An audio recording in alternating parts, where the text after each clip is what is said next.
नमस्कार विद्यार्थी मित्रों, good morning. E learning education माध्यम थी श्री SN विद्यालय शाळा परिवार तरफ थी हूँ परमार महेशभाई आप सबनु हार्दिक स्वागत करूँ छूं। हवे विद्यार्थी मित्रों, अभ्यासक्रम में ई लर्निंग माध्यम थी आगळ वधता आज आपणे नवो पाठ नवो प्रकरण नंबर 5 गरीबी जे बोर्ड की परीक्षा माटे आपने 10 मार्क्स उपयोगी बने एवं प्रकरण है। तो गरीबी विषे बात करता 10 मार्क्स में आपने एक विकल्प पूछे, विभाग बी एक गुण में उत्तर आपवाना तेवा 2 प्रश्नों पूछे, विभाग सी एक प्रश्नना 2 गुण एवो एक प्रश्न पूछे, विभाग डी माथी एक नो प्रश्न नथी और विभाग ई माथी एक लॉन्ग क्वेश्चन एटले के 5 मार्क्स नो।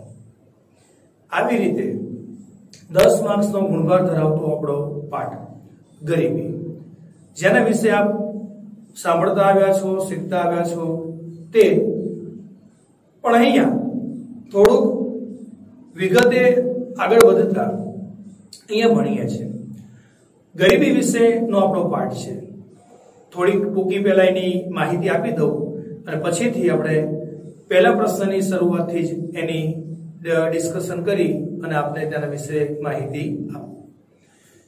ગરીબી વિશે સામાન્ય આપણો કેવો ખ્યાલ છે કે ગરીબી એટલે અભાવની સ્થિતિ, અને જેને આપણે એવી વ્યાખ્યામાં મૂકીએ છીએ અથવા ગરીબ તરીકે આપણે એને ઓળખીએ છીએ કે જે લોકો જીવન જીવવાની પ્રાથમિક ચીજ વસ્તુઓથી વંચિત હોય अथवा तो अपूर्ति मळती होय, अधकचरी मळती होय, अयोग्य मळती होय तेवी अभावनी स्थिति एटले गरीबी।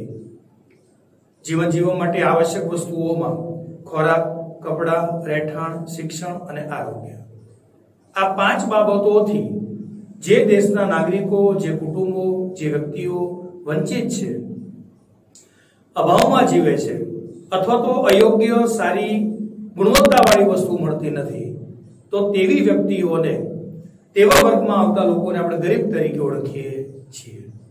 तो आ आपणो पाठ छे। तेमां सौप्रथम आपणे 5 मार्क्स उपयोगी एवा लॉन्ग क्वेश्चननी वात करवा जई रह्या छीए। प्रश्न आपणो छे गरीबी एटले शुं अने गरीबीना निर्देशको एटले के घटको। गरीबी कया मापदंडथी मापी शकाय एवो प्रश्न। गरीबी एटले शुं, गरीबीना निर्देशको અને નિર્દેશકોને ઘટક તરીકે પણ ઓળખી શકાય। બરોબર છે। અને 5 માર્ક્સનો લોંગ ક્વેશ્ચન એ આમાંથી આપણે પૂછતા હોય છે, એમાં ફેરફાર પણ થતો હોય છે, તે આપણે તકેદારી રાખીએ છીએ, પણ તમામ પ્રકારની તૈયારીઓ આપણે કરીએ છીએ। ઓકે, તો આપણો પ્રશ્ન છે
एवो 5 मार्क्स उपयोगी आपणो प्रश्न छे।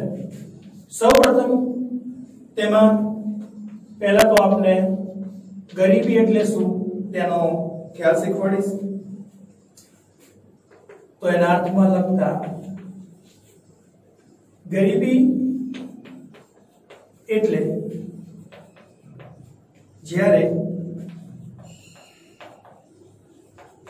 समाजनो કેટલો ભાગ જીવનની પાયાની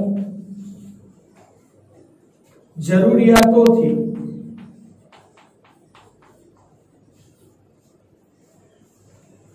વંચિત રહીને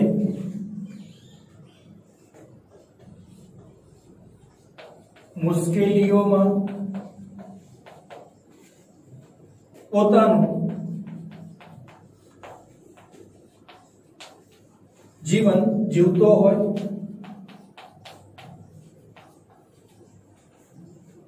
ત્યારે તે વર્ગમાં આવતા લોકોને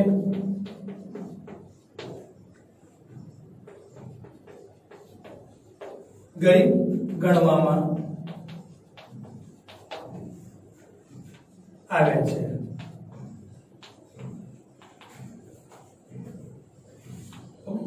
તો વિદ્યાર્થી મિત્રો, સૌપ્રથમ તો પહેલાનો સિમ્પલ એનો આપણે અર્થ શીખીએ છીએ. ગરીબી શું છે? ગરીબી એટલે જ્યારે સમાજનો કેટલોક ભાગ એટલે કે કેટલાક લોકો, કેટલોક સમૂહ જીવનની પાયાની જરૂરિયાતો કપડા, ખોરાક, રહેઠાણ, શિક્ષણ અને આરોગ્ય જેવી અગત્યની વસ્તુઓ થી વંચિત રહીને મુશ્કેલીઓમાં પોતાનું જીવન જીવતો હોય ત્યારે તે વર્ગમાં આવતા લોકોને ગરીબ ગણવામાં આવે છે.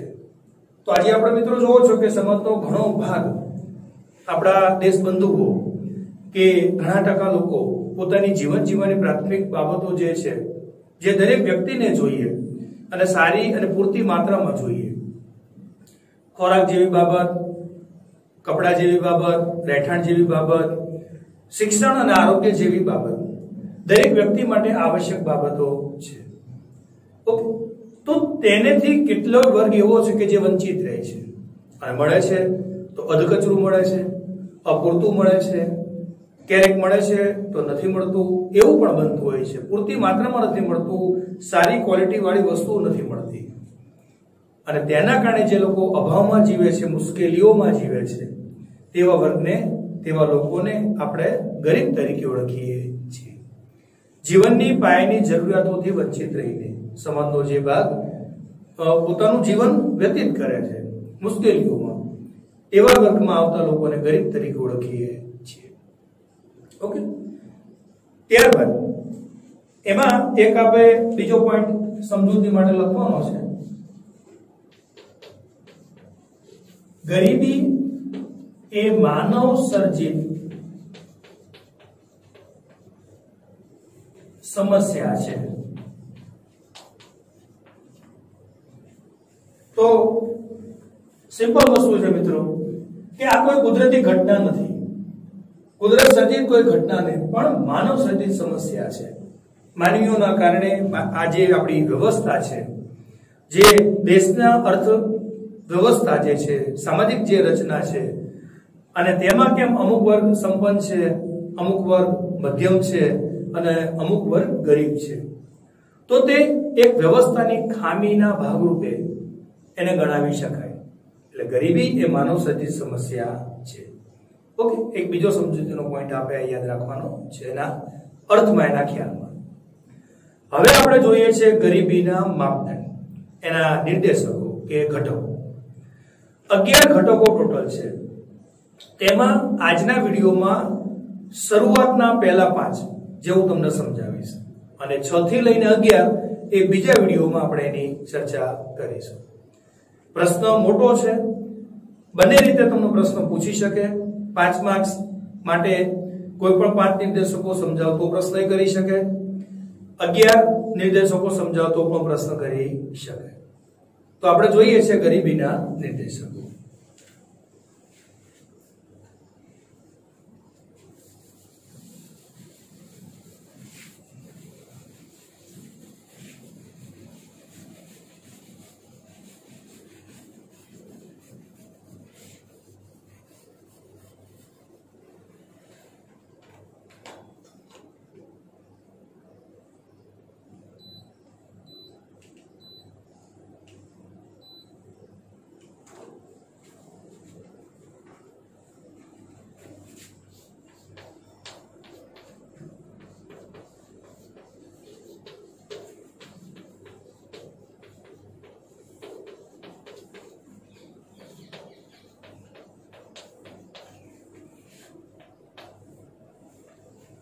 સૌપ્રથમ પહેલો જ નિર્દેશક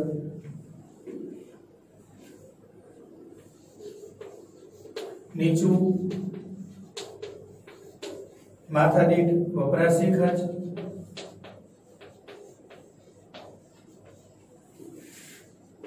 બીજું કુપોષણ નું પ્રમાણ, ત્રીજું અપેક્ષિત આયુષ્ય અને બાળ મૃત્યુ દર, ચોથું તબીબી સગવડો અને પાંચમું પીવાનું પાણી. તેમાં સૌપ્રથમ મિત્રો આપણે જોઈએ છે નીચું માથાદીઠ વપરાશી ખર્ચ. આપ જાણો છો કે ગરીબી માપવા માટે જે નિર્દેશકો ધ્યાનમાં લીધા છે તેમાં પહેલા નિર્દેશક તરીકે નીચું માથાદીઠ વપરાશી ખર્ચ. હવે આ બાબતને આપણે એક સૂત્રના માધ્યમથી સમજવાની છે જે આપને હેતુલક્ષી પ્રશ્ન માટે ઉપયોગી બની શકે. નીચું માથાદીઠ વપરાશી ખર્ચ મેળવવા માટેનું સૂત્ર એમાં લખવાનું છે કુટુંબો દ્વારા વસ્તુઓ અને સેવાઓનું કુલ ખર્ચ છેદમાં તે જ વર્ષની કુલ વસ્તી. ઓકે, તો યાદ રાખવાનું છે માથાદીઠ વપરાશી ખર્ચ બરાબર કુટુંબો દ્વારા વસ્તુઓ અને સેવાઓનું કુલ ખર્ચ છેદમાં તે જ વર્ષે દેશની કુલ વસ્તી. જે વર્ષનો સર્વે હાથ ધરાતો હોય તે વર્ષે દેશમાં રહીને જે પણ કઈ કુટુંબો જીવન જીવવા માટેની આવશ્યક વસ્તુઓ મેળવવા માટે જે ખર્ચ કરે છે અને તેને તે વર્ષની વસ્તી વડે આપણે ભાગીએ છીએ. તો દરેક પરિવારનું વપરાશી ખર્ચ કેટલું છે તે જાણી શકાય. એકંદરે આપણા ભારતમાં માથાદીઠ વપરાશી ખર્ચ અમેરિકા અને ઇંગ્લેન્ડની તુલનાએ ઘણું બધું નીચું છે. એટલે એક સર્વે મુજબ આપણે યાદ રાખવાનું છે કે 2014 ના સર્વે મુજબ ભારતનું માથાદીઠ વપરાશી ખર્ચ $725 હતો. આંતરરાષ્ટ્રીય ધોરણે માપીએ ડોલરમાં તો $725 કરતા પણ ઓછું હતું. જે અમેરિકા અને યુકે જેવા દેશો જે સંપન્ન છે તે લોકોનો માથાદીઠ વપરાશી ખર્ચ $65,000 થી પણ વધુ નોંધાયેલો છે. તો મિત્રો આપ સમજી શકો છો કે નીચું માથાદીઠ વપરાશી ખર્ચ હોવાના કારણે આજે ઘણા બધા પરિવારો નાણાકીય બાબતોના અભાવે સારી ગુણવત્તાવાળી વસ્તુઓ પણ મેળવી શકતા નથી. જે જીવન જીવવા માટે આવશ્યક છે તેવી ખોરાક જેવી, આરોગ્ય જેવી, કપડા, ઘર, અન્ય આવશ્યક વસ્તુઓ, તો તેના અભાવમાં પણ ઘણા બધા લોકો જીવતા હોય છે. એટલે ગરીબી માપવા માટે પહેલી અગત્યની વસ્તુ આ છે નીચું માથાદીઠ વપરાશી ખર્ચ. જેના કારણે તમે જુઓ તો ગરીબી એક ગરીબીના માધ્યમ તરીકે એને માપી શકાય. અને ખાસ કરીને વિકાસશીલ દેશોમાં આ નીચા માથાદીઠ વપરાશી ખર્ચના જે પ્રશ્નો છે તે વિકટ જોવા મળે છે. એશિયા ખંડના મોટા ભાગના જે વિકાસ કરી રહેલા દેશો છે તેમાં. ઓકે, તો પહેલો માપદંડ યાદ રાખો છો નીચું વપરાશી ખર્ચ. બીજો માપદંડ છે કુપોષણનું પ્રમાણ. કુપોષણ એટલે મિત્રો જાણો છો કે આજે ઘણા બધા બાળકો, વૃદ્ધો, મહિલાઓ કેલરીયુક્ત ખોરાકના અભાવે ખોરાકમાં જે આપણને પ્રોટીન મળે છે, ખોરાકમાંથી જે આપણને વિટામિન્સ મળે છે, પોષણક્ષમ બાબતો જે મળે છે તે ન હોય. બસ માત્ર પેટનો ખાડો પૂરાઈ જાય તેવો ખોરાક મળવો. પણ એમાં કેલરીની માત્રા શું છે, એમાં પ્રોટીનની માત્રા શું છે, વિટામિનની માત્રા શું છે, તેમાં કેટલા પોષક તત્વો આપણા શરીરને મળે છે, તેની કોઈ વસ્તુ ગરીબોને ખ્યાલ હોતો નથી. બસ એમને મન 2 ટાઈમ એમના પેટનો ખાડો પૂરાય એટલે ત્યાં વાત પૂરી થાય છે. કુપોષિત વ્યક્તિઓ વર્ષે દાડે દેશની અંદર કરોડોની તાદાદમાં લોકો મૃત્યુ પામે છે. કુપોષણનું પ્રમાણ તેમાં આપણે 3 પોઈન્ટ લખવાના છે. પહેલા પોઈન્ટમાં લખવાનું છે, કુપોષણ એક એવી પરિસ્થિતિ છે જેમાં વ્યક્તિ દ્વારા લેવાતા ખોરાકમાં પૂરતા પ્રમાણમાં કેલરી, પ્રોટીન, વિટામિનની માત્રા હોવી જોઈએ અને તે પૂરતી માત્રામાં હોતી નથી. એવો કેલરી યુક્ત અભાવ હોય તેવો ખોરાક વ્યક્તિને મળે છે અને આવું જે લોકો મેળવીને પોતાનું જીવન વ્યતીત કરે છે તેને આપણે ગરીબીની વ્યાખ્યામાં મૂકીએ છીએ. ઓકે, એનું મેઇન કારણ શું? તો કે ભારતમાં આવકની અસમાન વહેંચણીના કારણે, ઓછી માથાદીઠ આવક હોવાના કારણે, આવકની અસમાન વહેંચણી છે તો સ્વાભાવિક છે કે માથાદીઠ આવક પણ ગરીબ વર્ગના ભાગે ઓછી જાય છે અને તેના કારણે તે લોકો તે પોતાની જે નાણાકીય આવકના સ્ત્રોત છે, જે એમના ભાગે આવકનો હિસ્સો જાય છે, તેમાંથી તે લોકો સારી ક્વોલિટી વાળી વસ્તુઓ, ખાનપાનની, અનાજ, કઠોળ, દૂધ, શાકભાજી, આ બધી વસ્તુઓ ક્વોલિટી પ્રોવાઈડ મેળવી શકતા નથી અને જેના કારણે તે લોકો કુપોષણનો ભોગ બનતા હોય છે. અને એમાં એક સર્વે મુજબ આપણે યાદ રાખવાનું છે, ભારતમાં 2010 થી 12 કુપોષિત વ્યક્તિઓની સંખ્યા 15.6% હતી.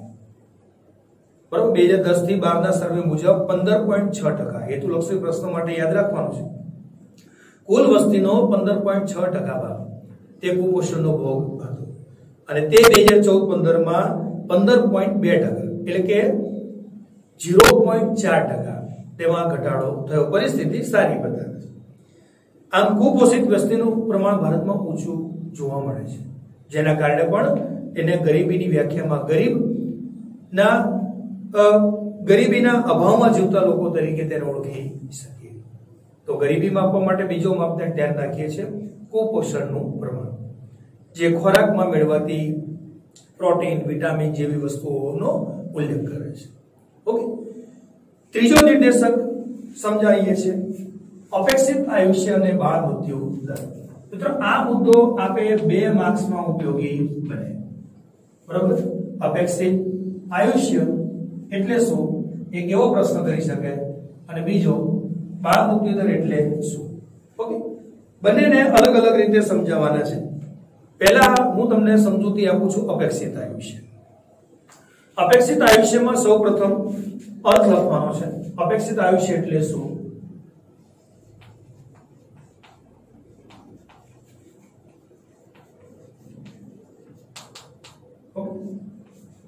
એના ખ્યાલમાં લખો છો,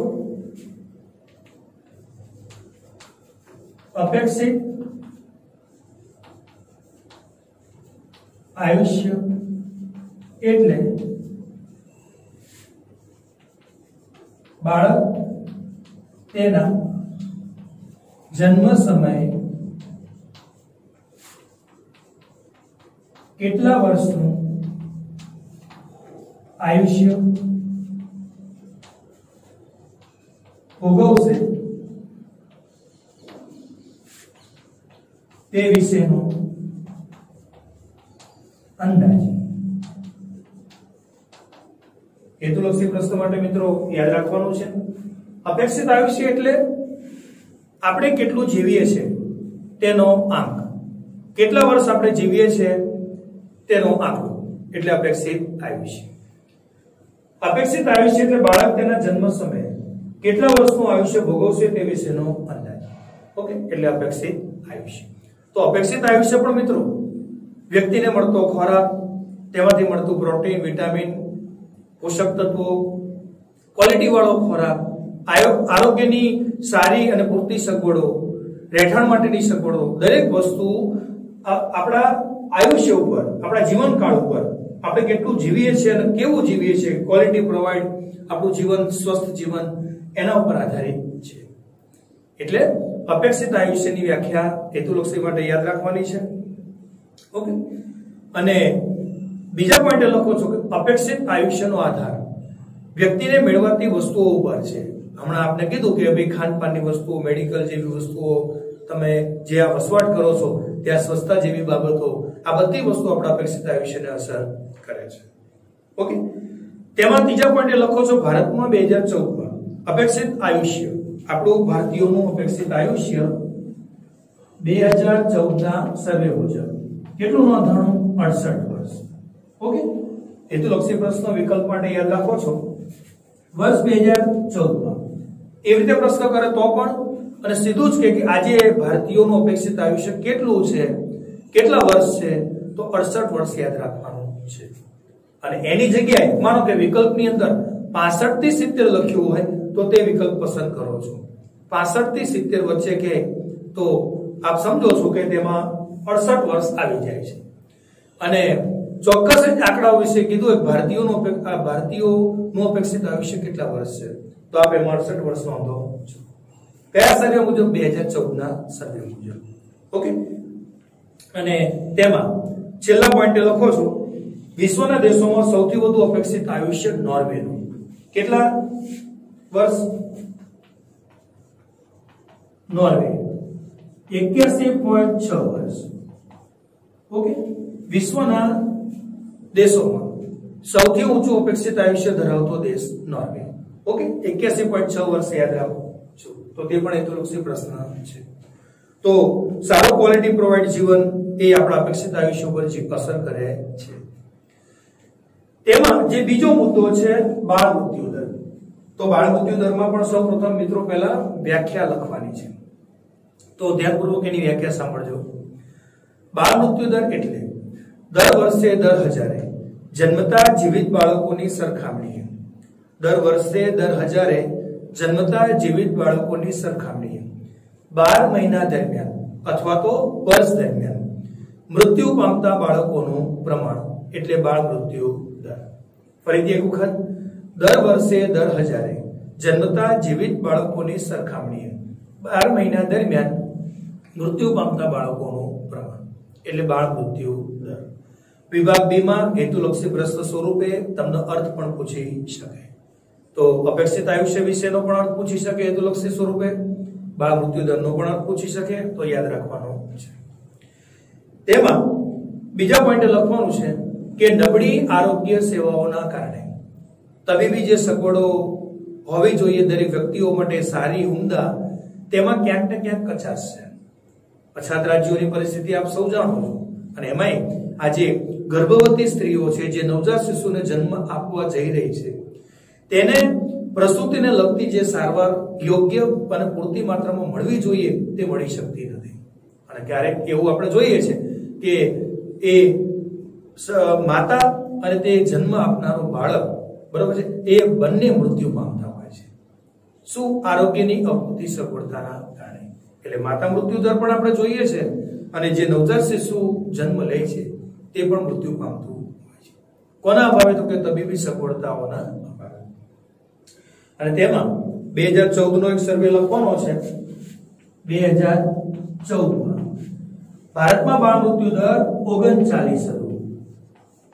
ઓકે, એટલે કે દર 1000 નવજાત શિશુ જે બાળકો જન્મ લે છે, દર 1000 બાળકોએ 39 બાળકો મૃત્યુ પામે છે, જે ખરેખર બાળ મૃત્યુ દરનું પ્રમાણ વિકસિત દેશોની તુલનાએ ઘણું ઊંચું કહેવાય, જે આપણી એક મર્યાદા છે.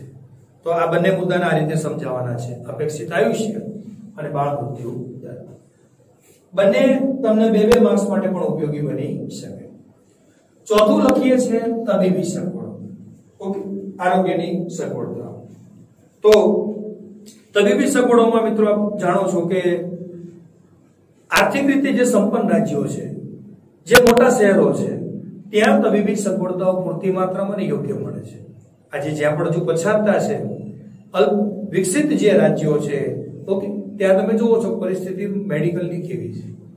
તો પહેલો પોઈન્ટ લખવાનો છે તબીબી સગવડો એટલે આરોગ્યની સગવડતાઓ.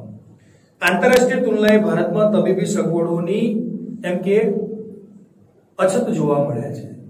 આંતરરાષ્ટ્રીય તુલનાએ વિકસિત દેશોની તુલનાએ મેડિકલની સારવાર પાછળ ગવર્નમેન્ટનો જે મેક્સિમમ ખર્ચ હોવો જોઈએ તે જોવા મળતો નથી. અને આરોગ્યના ભાવે પૂરતી તબીબી સગવડના અભાવે, દવાઓના અભાવે, પૂરતી રસીઓના અભાવે વર્ષે દાડે ઘણા બધા લોકો ઘણા બધા રોગનો ભોગ બની અને મૃત્યુ પામતા હોય છે. પહેલો પોઈન્ટ આ લખો છો.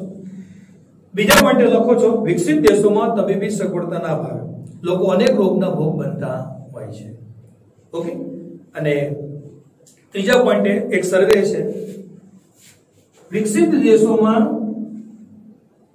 દર 1000ની વસ્તીએ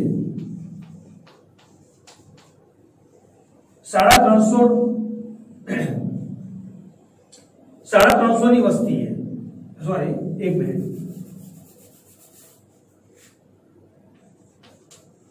350 ની વસ્તીએ એક ડોક્ટર છે. વિકસિત દેશોમાં 350 ની વસ્તીએ એક ડોક્ટર છે અને ભારત જેવા વિકાસશીલ દેશોમાં 6000 ની વસ્તીએ એક ડોક્ટર છે.